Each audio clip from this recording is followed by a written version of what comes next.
बच्चों, हम पढ़ रहे हैं कक्षा 10 का विज्ञान विषय का अध्याय 2 अम्ल, क्षारक और लवण। इस पाठ के पिछले भागों में हमने समझा था कि अम्ल और क्षारक क्या होते हैं, किस तरह से अम्ल और क्षारक की अभिक्रिया से लवण का निर्माण होता है। इसके अलावा हमने अम्ल और क्षारक की प्रबलता के बारे में भी समझा था। अब इस भाग में हम लवण के बारे में समझेंगे। लवण के बारे में और अधिक जानकारी हम प्राप्त करेंगे कि किस तरह से इन लवणों का उपयोग विभिन्न रसायनों के निर्माण में किया जाता है। तो चलिए शुरू करते हैं।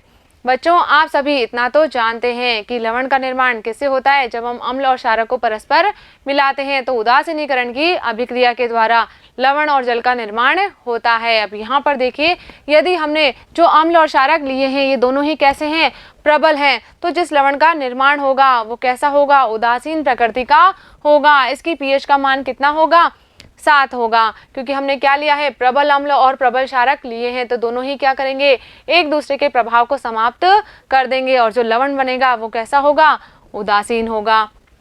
अब यदि मान लीजिए हमने प्रबल अम्ल लिया है और दुर्बल क्षारक लिया है, तो जिस लवण का निर्माण होगा वो कैसा होगा, अम्लीय प्रकृति का होगा और इसकी पीएच का मान 7 से कम होगा, क्योंकि यहाँ पर अम्ल जो है वो अपना प्रभाव दर्शाता है। और यदि हमने प्रबल क्षारक और दुर्बल अम्ल लिया है तो जो लवण बनेगा वो कैसा होगा, क्षारकीय प्रकृति का होगा और इसकी पीएच का मान 7 से अधिक होगा। अब जब हम लवण की बात कर रहे हैं तो सबसे पहले सबसे महत्वपूर्ण लवण के बारे में बात करेंगे। कौन सा है, साधारण नमक यानी कि सोडियम क्लोराइड।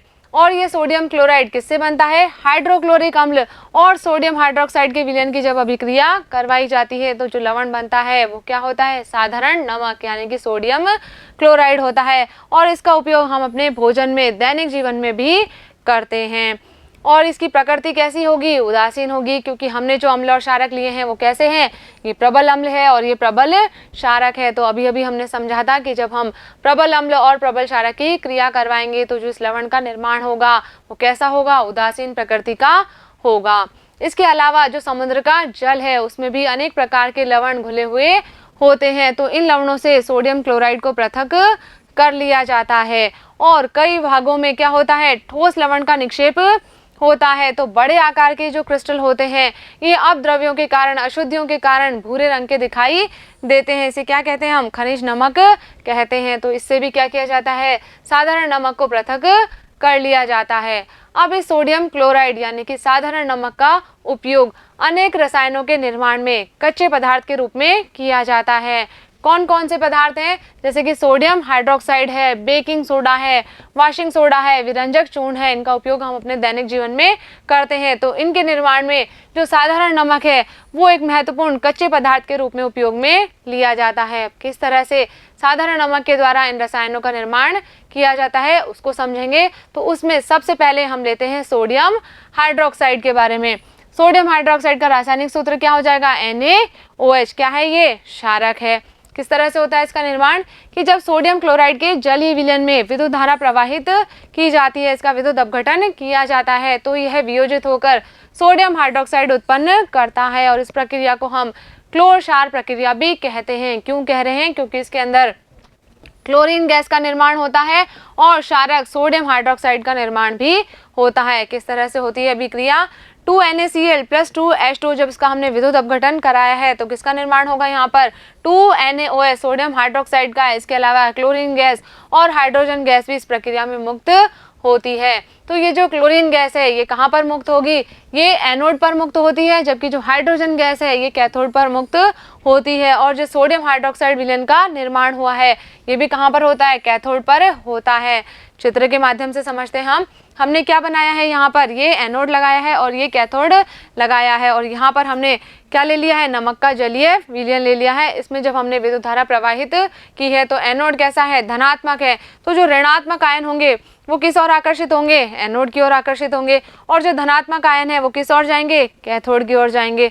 तो क्लोरीन गैस कहाँ पर मुक्त होगी, एनोड पर, और हाइड्रोजन गैस कैथोड पर मुक्त होती है। और इस अभिक्रिया के परिणाम स्वरूप जो उत्पाद प्राप्त होते हैं उनका भी अलग अलग उपयोग किया जाता है। जैसे कि जो क्लोरीन गैस है इसका उपयोग किसमें करेंगे, जल की स्वच्छता में, स्विमिंग पूल, PVC, रोगाणुनाशक, CFC या कीटनाशक के रूप में उपयोग किया जाता है। और हाइड्रोजन गैस को ईंधन के रूप में प्रयोग करते हैं। इसके अलावा मार्गरीन, खाद आदि के लिए अमोनिया के रूप में उपयोग करते हैं। और जो क्षारक हमें प्राप्त हुआ है यहाँ पर NaOH, इसका प्रयोग हम धातुओं से ग्रीस हटाने के लिए, साबुन एवं अपमार्जक में या फिर कागज बनाने के लिए और कृत्रिम फाइबर के रूप में उपयोग में लेते हैं। तो इस तरह से हम क्या कर सकते हैं, सोडियम क्लोराइड जो हमारा साधारण नमक है उसके द्वारा सोडियम हाइड्रोक्साइड का निर्माण कर सकते हैं।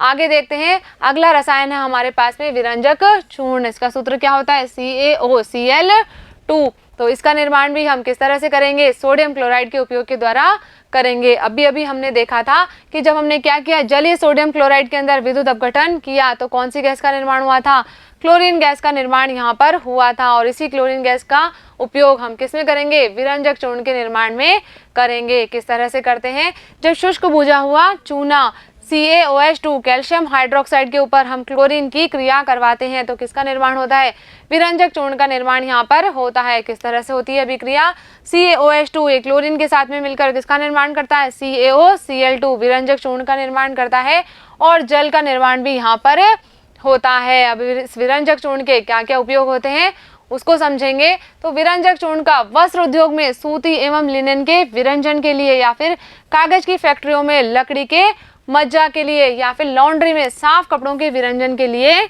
किया जाता है। और जो अलग अलग रासायनिक उद्योग होते हैं इनमें उपचायक के रूप में भी इस विरंजक चूर्ण का उपयोग होता है। इसके अलावा पेयजल को शुद्ध करने के लिए, जीवाणुओं से मुक्त करने के लिए भी किसका प्रयोग करते हैं, विरंजक चूर्ण का उपयोग करते हैं। चलिए आगे बढ़ते हैं, अगला रसायन हम यहाँ पर ले रहे हैं बेकिंग सोडा। क्या होता है इसका सूत्र, NaHCO3। इस बेकिंग सोडे का उपयोग हम किस में करते हैं, खाने में करते हैं। जब हमें खस्ता पकौड़ी बनानी है या फिर खाने को शीघ्रता से पकाना है तो उसमें हम क्या डाल देते हैं, बेकिंग सोडा डाल देते हैं। किस तरह से होता है इसका निर्माण, इसका जो रासायनिक नाम है वो क्या है, सोडियम हाइड्रोजन कार्बोनेट। यहाँ पर देखते हैं, देखिए सोडियम है, हाइड्रोजन है और कार्बोनेट है। तो इसके निर्माण में भी हम क्या कर रहे हैं, सोडियम क्लोराइड का एक मूल पदार्थ के रूप में उपयोग में करते हैं। क्या करते हैं हम देखिए, NaCl plus H2O plus CO2 plus NH3 ये मिलकर किसका निर्माण करेंगे, सोडियम क्लोराइड का। और इस अभिक्रिया में सोडियम हाइड्रोजन कार्बोनेट का निर्माण भी होता है। ये जो सोडियम हाइड्रोजन कार्बोनेट है ये क्या है, ये एक दुर्बल असंक्षारक क्षारीय लवण होता है। और जब हम खाना पका रहे हैं तो क्या होगा, गर्म होगा। और उस समय किस प्रकार से अभिक्रिया होती है, देखिए 2NaCO3 जब इसको हम गर्म कर रहे हैं तो सोडियम कार्बोनेट का निर्माण होगा, जल का निर्माण होगा और कार्बन डाइऑक्साइड गैस का निर्माण यहाँ पर होता है। अब देखते हैं हम इस बेकिंग सोडा के अलग अलग उपयोग। तो इसका उपयोग यदि हम देखें तो हमने क्या किया, बेकिंग पाउडर बनाने के लिए इस बेकिंग सोडा को प्रयोग में लिया। बेकिंग पाउडर क्या है, बेकिंग सोडा एवं टार्टरिक अम्ल जैसा एक मंद खाद्य अम्ल का मिश्रण होता है। और जब इस बेकिंग पाउडर को गर्म करते हैं या जल में मिलाते हैं तो अभिक्रिया कुछ इस प्रकार की होती है। NaCO3 प्लस क्या है यहाँ पर, H प्लस जो किसी अम्ल से प्राप्त हुए हैं और किसका निर्माण हो जाएगा, कार्बन डाइऑक्साइड गैस का, जल का और जो भी अम्ल हमने लिया है इसके सोडियम लवण का निर्माण होता है। तो यहाँ पर देखिए क्या बन रही है, कार्बन डाइऑक्साइड गैस उत्पन्न हो रही है। और ये कार्बन डाइऑक्साइड गैस ही क्या करेगी, पाव रोटी या केक में खमीर उत्पन्न करेगी, उसमें फुलाव या उभार उत्पन्न करेगी। और इसी के कारण जो हमारी खाद्य सामग्री है, केक आदि हैं, वो कैसे हो जाते हैं, मुलायम और स्पंजी हो जाते हैं। अगला प्रयोग देखते हैं इसका हम, कि जो बेकिंग सोडा है यानी कि सोडियम हाइड्रोजन कार्बोनेट है, इसका उपयोग एंटासिड के रूप में किया जाता है। हमने पढ़ा था कि जब उदर में HCl की मात्रा अधिक हो जाती है, अति अम्लता हो जाती है तो पेट में दर्द और जलन हमें अनुभव होती है। तो हम किसका उपयोग करते हैं, क्षारक का उपयोग करते हैं। ये कैसा है, क्षारकीय है और इसलिए क्या करेगा, अम्ल की अधिकता को उदासीन कर देगा और हमें दर्द और जलन से राहत दिलाता है। इसके अलावा इसका उपयोग सोडा अम्ल अग्निशामक में भी किया जाता है, आग बुझाने के अंदर भी इसका उपयोग किया जाता है। चलिए आगे बढ़ते हैं। अब अगला रसायन हम ले रहे हैं धोने का सोडा। इसका सूत्र क्या है, Na2CO3.10H2O। जल के अणु जो है वो भी इसके अंदर जुड़े हुए हैं। तो हमने देखा कि जब हम बेकिंग सोडा को गर्म करते हैं तो किसका निर्माण होता है, सोडियम कार्बोनेट का निर्माण होता है। और जब इस सोडियम कार्बोनेट का पुनः क्रिस्टलीकरण किया जाएगा तो क्या मिलेगा, हमें धोने का सोडा प्राप्त हो जाएगा। यह भी कैसा है, एक क्षारकीय लवण है। क्या अभिक्रिया होती है यहाँ पर, जब हमने सोडियम कार्बोनेट की जल के साथ में अभिक्रिया करवाई तो किसका निर्माण होगा, Na2CO3.10H2O यानी कि धोने के सोडे का निर्माण यहाँ पर होता है। इसके उपयोग के बारे में समझते हैं कि सोडियम कार्बोनेट का उपयोग कांच, साबुन एवं कागज उद्योगों में होता है। इसके अलावा बोरेक्स जैसे सोडियम यौगिक के निर्माण में भी इसका उपयोग किया जाता है और घरों में साफ सफाई करने के लिए भी किसका प्रयोग करते हैं, सोडियम कार्बोनेट का। इसी के साथ साथ जल की स्थायी कठोरता को दूर करने के लिए भी इस सोडियम कार्बोनेट का उपयोग किया जाता है। चलिए आगे बढ़ते हैं।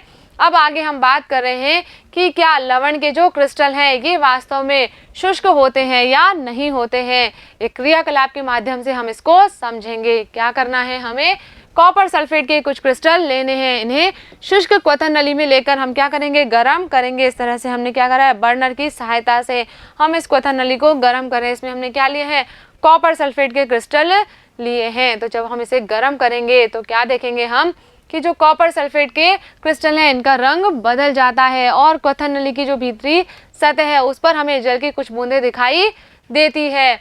और जब हमने इसे गर्म कर दिया है और वापस हम क्या करेंगे, इसके अंदर जल की 2-3 बूंदें डालेंगे तो हम देखेंगे कि कॉपर सल्फेट के जो क्रिस्टल है उनका नीला रंग वापस आ जाता है। ऐसा क्यों हो रहा है, ये हो रहा है इनमें उपस्थित क्रिस्टलन के जल के कारण। तो जो शुष्क दिखने वाले कॉपर सल्फेट के क्रिस्टल होते हैं इनमें क्रिस्टलन का जल होता है। जब हम इस क्रिस्टल को गर्म करते हैं तो ये जल क्या होगा, हट जाएगा और लवण का रंग कैसा हो जाता है, श्वेत हो जाता है।